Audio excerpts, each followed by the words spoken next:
Looking for a breakout or sleeper pick in your PPR league at wide receiver? Well, Michael Fabiano's got his top 5 to target at the position. Babs, let's count them down, starting with number 5.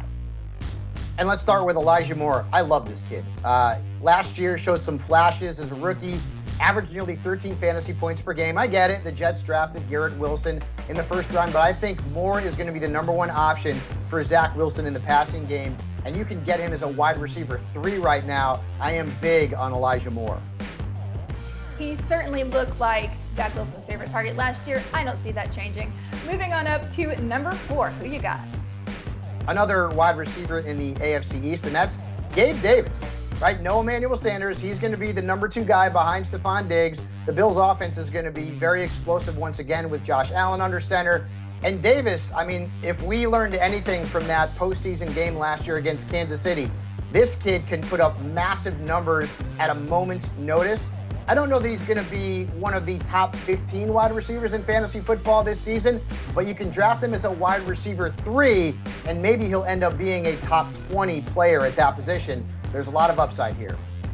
That postseason game would have been worth 52 PPR points if it were regular season. So yeah, it's totally juicy, and word is that he is supposed to be the wide receiver 2 this year. Of course, keep your eyes on camp. Number 3, who you got? Rashad Bateman there in Baltimore. When they traded Hollywood Brown to the Cardinals, that's nearly 25% of the target share out the window. I think Bateman will absorb a lot of that. And really, who's behind him? I mean, are we looking at Devin Duvernay? There's really not much behind him. Obviously, Mark Andrews is the #1 option there for Lamar Jackson, but Bateman should be the #2. You can get him as a wide receiver 3 right now. And remember, Hollywood Brown put up some pretty good numbers last year for Baltimore, even though they run the ball a lot. So keep tabs on Bateman. He's a guy you can probably get somewhere around the 7th round in drafts. Yeah, Bateman's a great pick and really the only deep threat they have, and he was great down the stretch last year. Okay, number 2, this guy actually is going to pair up with one of your sleeper quarterbacks. And that's Darnell Mooney. I don't know that he's a sleeper, but I think he can be better than he was last year. And last year, he was a top 25 wide receiver. He had over 1,000 yards receiving, and now Allen Robinson's gone. Now, maybe that's a bad thing because defenses were drawn to Robinson, but it could also be a good thing because, well, Fields certainly has a good rapport with Darnell Mooney. Mooney is a guy, much like most of the players on this list, being drafted as a wide receiver 3, he's got wide receiver 2 upside. And your #1 guy to break out this year, I really hope you're right because I've already drafted him a lot, and I believe in his quarterback also being a sleeper. Give him to us. And that's Michael Pittman Jr. He's not a sleeper. He's a breakout candidate, as you mentioned.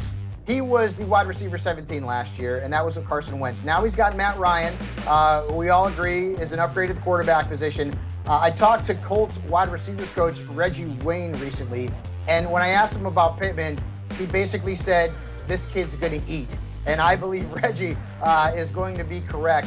Michael Pittman could end up being one of the big breakout wide receivers of 2022, right up there with my guy CeeDee Lamb. So I have Pittman right now ranked in the top 10 among wide receivers. That's how confident I am that he'll have a big-time season for fantasy managers. Well, I'm getting excited just talking about it. I feel like going to do a draft right now. You guys, if you want all of our sleepers, busts, breakouts, and more, be sure to visit us at si.com/fantasy. And don't forget to hit that subscribe button because we'll be bringing you video content throughout the fantasy football season.